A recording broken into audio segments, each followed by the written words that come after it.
Hello guys, इस video में हम लोग जानने वाले हैं ट्रिक फॉर कर्व्स इन गैसीय स्टेट। जैसा कि आप लोग जानते हैं, गैसीय स्टेट में कर्व से रिलेटेड काफ़ी प्रॉब्लम्स एग्जाम्स में पूछी जाती हैं।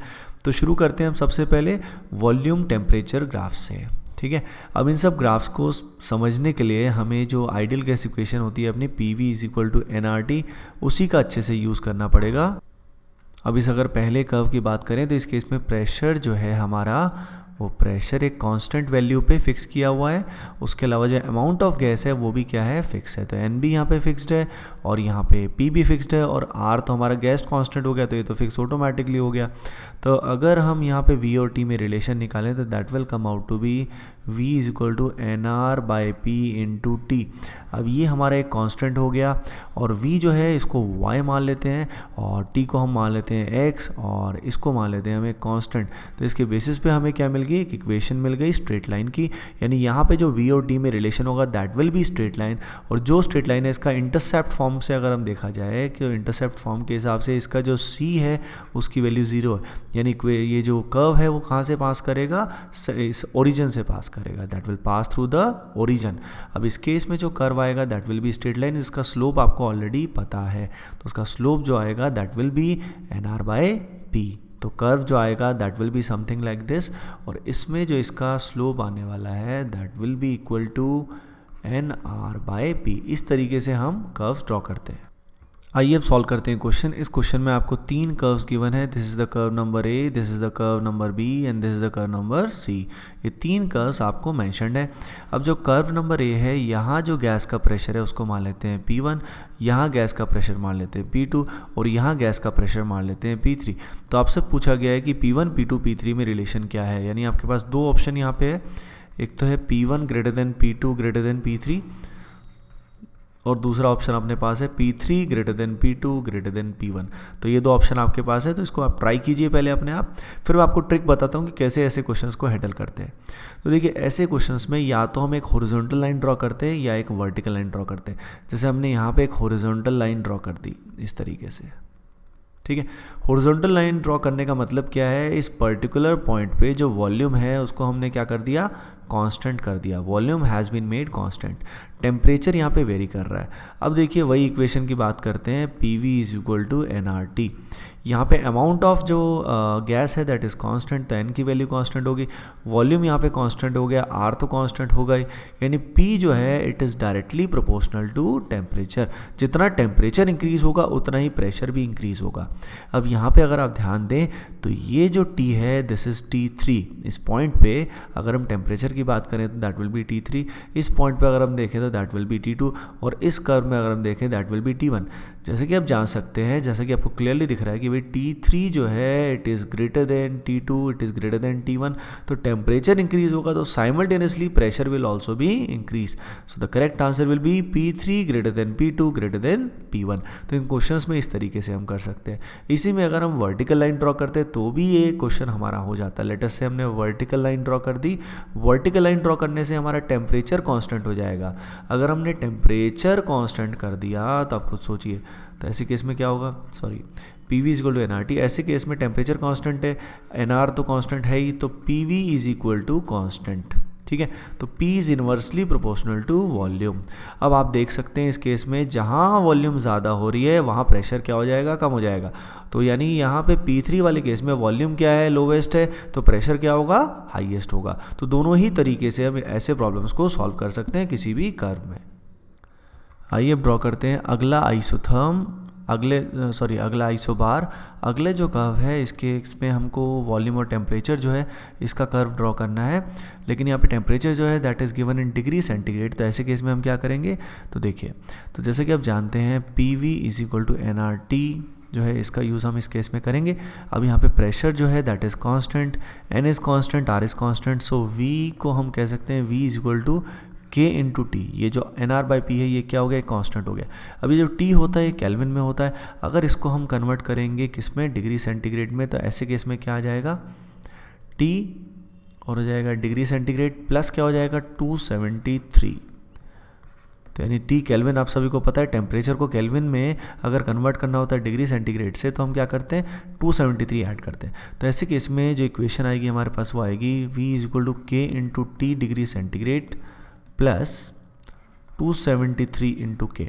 अब ये जो है ये कांस्टेंट है और यहाँ पे ये हमारा क्या हो जाएगा, वेरिएबल होगा। तो v को हम y मान सकते हैं, t को हम x मान सकते हैं। तो एक तरह से हमारी इक्वेशन का फॉर्म वही आ गया, y is equal to m x plus c. अब इसमें जो m है ये स्लोप है और c इसका इंटरसेप्ट है। तो इसका इंटरसेप्ट जो है पॉजिटिव है, यानी इंटरसेप्ट मान लीजिए कहीं यहाँ पे होगा और इक्वेशन क्या होगी, स्ट्रेट लाइन। तो कर्व कुछ इस तरीके से हम ड्रॉ कर सकते हैं। इसको हमने आइसोबार इसलिए बोला क्योंकि यहाँ पे जो प्रेशर है वो क्या है, कांस्टेंट है। तो आइसोबार मतलब, आइसो मतलब सेम और बार का मतलब प्रेशर। अगला कर्व हमें ड्रॉ करना है v बाई टी और t के बीच में। तो जैसे कि आप जानते हैं ये आइसोबार्स हैं, यानी प्रेशर यहाँ पे कांस्टेंट है और n की वैल्यू भी यहाँ पे कांस्टेंट है। तो हम कह सकते हैं v is equal to k t, k यहाँ पे कांस्टेंट है तो v by t is equal to constant. अब जैसे कि आप देख सकते हैं v बाई टी की वैल्यू कांस्टेंट रहने वाली है इररिस्पेक्टिव ऑफ द टेम्परेचर। तो यहाँ पे इसकी वैल्यू एक कांस्टेंट फिक्स हो गई। तो आप टेम्परेचर कितना भी चेंज करें वैल्यू एग्जैक्टली क्या रहने वाली है, सेम रहने वाली है। आइए अगला कर्व ड्रॉ करते हैं। अगला जो कर्व हम ड्रॉ करने वाले हैं वो हम ड्रॉ करेंगे वी टी और टी में। इस तरह की चीज़ों में स्टूडेंट्स को बड़ी परेशानी आती है। तो जैसे कि आप जानते हैं कि जो v है it is equal to k T in this case, क्योंकि ये सारे आइसोबार्स हैं। तो अब हम वी टी बनाने के लिए दोनों साइड्स को टेम्परेचर से मल्टीप्लाई करेंगे। तो v t is equal to k t square.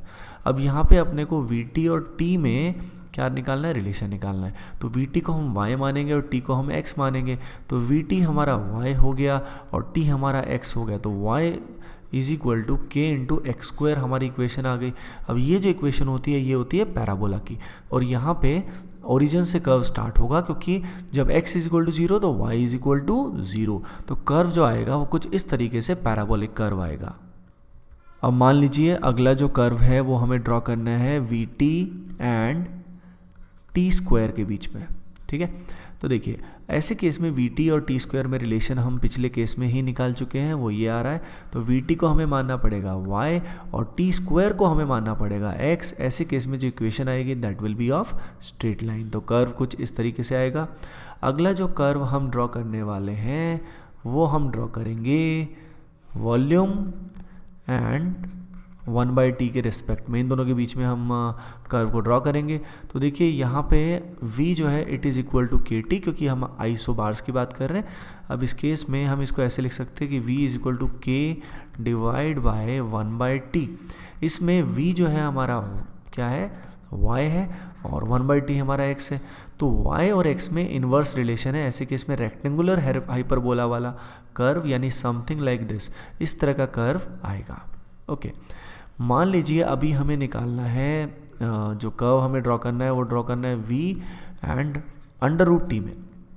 तो जैसे कि आप जानते हैं कि इसमें देखो स्ट्रेटजी ये है कि जो v है ये हमारा y होने वाला है और रूट टी हमारा x होने वाला है। तो v is equal to k T आपको पता है, तो के टी में t को आप लिख सकते हो रूट टी का स्क्वायर। तो यहाँ पे v जो होगा ये y हो जाएगा और ये रूट टी क्या हो जाएगा, x। तो इस केस में जो कर्व है again that will B parabolic. उसके अलावा मान लीजिए हमें कर्व ड्रॉ करना है ln v and ln t में।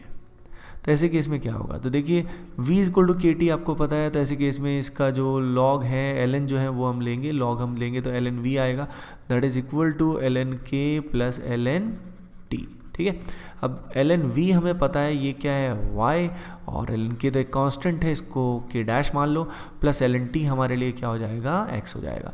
तो हमारे पास एक इक्वेशन आएगी, किसकी इक्वेशन आएगी हमारे पास, स्ट्रेट लाइन की, जिसका स्लोप क्या होगा 1, यानी एंगल जो होगा दैट विल बी 45 डिग्री और स्लोप उसका क्या होगा कुछ positive, that is ln k will be the slope. तो इस तरीके का ये कर्व आ जाएगा। इसमें जो एंगल आएगा दैट विल बी 45 डिग्री और यहाँ जो स्लोप है that will B ln k। Okay so guys अब हम बात करने वाले आइसोथर्म्स की। आइसोथर्म का मतलब क्या है, थर्म का मतलब होता है टेम्परेचर, आइसो मतलब सेम। तो सेम टेम्परेचर पे जब कर्व्स को हम ड्रॉ करते हैं तो ऐसे केस में दे आर आइसोथर्म्स। अब जैसे P और V में हमें कर्व ड्रॉ करना है तो आपको पता है PV is equal to nRT। जब अमाउंट ऑफ गैस कांस्टेंट है, R की वैल्यू कांस्टेंट होती है, T भी यहाँ कांस्टेंट है, तो PV is equal to constant यानी P is equal to k by v, तो P हमारा हो जाएगा y और V हमारा हो जाएगा x। इस केस में रेक्टेंगुलर हाइपरबोला वाला कर्व कुछ इस तरीके से ड्रॉ हो जाएगा। ओके, एक क्वेश्चन अगर ये सॉल्व करते हैं। क्वेश्चन में आपको क्या मेंशन्ड है, आपको यहाँ पे P मेंशन्ड है, यहाँ पे V मेंशन्ड है और 3 कर्व आपको दिए हुए हैं। एक कर्व ऐसे दिया हुआ है, एक कर्व आपको ऐसे दिया हुआ है और एक कर्व आपको ऐसे मेंशन्ड है। अब आपसे पूछा गया है कि यहाँ पे जो टेम्परेचर है वो है T1, इस केस में टेम्परेचर है T2, इस केस में टेम्परेचर है T3। तो आपको बताना है इन तीनों केसेस में टेम्परेचर का क्या रिलेशन है, T1 greater than T2 greater than T3 है या रिवर्स है, ये अपने को देखना है। तो जैसा कि स्ट्रेटजी मैंने पहले भी बताया है, या तो हम यहाँ पे क्या ड्रॉ करेंगे हॉरिजॉन्टल लाइन, या हम ड्रॉ करेंगे वर्टिकल लाइन। इससे क्या होता है, कोई एक वैल्यू फिक्स हो जाती है। तो हमने यहाँ पे प्रेशर को फिक्स कर दिया। अब यहाँ पे जो चीज़ चेंज हो रही है वो क्या चेंज हो रही है, वॉल्यूम। तो अगर यहाँ पे देखें इस पॉइंट पे, तो वॉल्यूम जो है दैट विल बी V1, ठीक है। इस वाले पॉइंट पे वॉल्यूम विल बी V2 और इस वाले पॉइंट पे वॉल्यूम विल बी V3। अब टेम्परेचर यहाँ पे T1 है, यहाँ T2 है, सॉरी ये हमने उल्टा ले लिया, टेम्परेचर यहाँ पे T1 ले रखा है, यहाँ पे T2 है और यहाँ पे T3 है। तो अब इसमें हम जो इक्वेशन हमारी उसका यूज़ कर सकते हैं, PV इक्वल nRT। तो P हमने कांस्टेंट कर दिया, nR हमारा कांस्टेंट है, तो V is directly proportional to temperature. यानी यहाँ पे वॉल्यूम जब इंक्रीज होगा तो टेम्परेचर विल बी इंक्रीज्ड। तो V3 यहाँ पे सबसे ज़्यादा है, तो इस केस में जो टेम्परेचर T1 है दैट विल बी हाईएस्ट। तो T1 is greater than T2 greater than T3। इस तरीके से इनको सॉल्व करते हैं। ओके, अगला जो अपने को कर्व ड्रॉ करना है वो ड्रॉ करना है PV में एंड P और V में। तो जैसे कि आप जानते हैं टेम्परेचर कांस्टेंट पे PV की वैल्यू कांस्टेंट होती है। तो अगर PV की वैल्यू कांस्टेंट है तो इस केस में प्रेशर हो या वॉल्यूम कुछ भी चेंज करेंगे, ये कर्व कुछ ऐसा ही आने वाला है। ओके, मान लीजिए आपको अब कर्व ड्रॉ करना है प्रेशर एंड 1/V में। तो आप समझ सकते हैं कि भाई यहाँ पे PV is equal to constant है, तो P is equal to K/V होगा। तो 1/V को हम इस केस में क्या लेंगे, x। तो इक्वेशन जो आएगी that will be y is equal to mx, जो ओरिजिन से पास करेगी और स्ट्रेट लाइन हमारे पास आएगी। So guys, similar concepts of pressure और टेम्परेचर कर्व्स में भी लगा सकते हैं। ऐसे केस में वॉल्यूम कांस्टेंट होगा और जब वॉल्यूम कांस्टेंट होगा तो उनको हम बोलेंगे आइसोकोर्स। यानी इन जनरल जब क्वेश्चंस आते हैं गैसीय स्टेट में, तो या तो आपके सामने आइसोथर्म्स होते हैं, या आपके सामने आइसोबार्स होते हैं, या आपके सामने आइसोकोर्स होते हैं। सो गाइस, आई होप आपको इस वीडियो से बहुत हेल्प मिली होगी।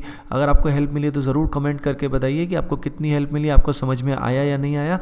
और उसके अलावा एक आप फेवर ज़रूर करेंगे, जो एनी टाइम पढ़े एकेडमी का फेसबुक पेज है, उसका लिंक इस वीडियो के डिस्क्रिप्शन में गिवन है। तो उस फेसबुक पेज को आप ज़रूर खोलें, उसको ज़रूर लाइक करें और एक ऑनेस्ट रेटिंग हमें दें ताकि हम ज़्यादा ऑडियंस तक पहुंच पाएँ। Okay guys, thank you, bye bye, love you.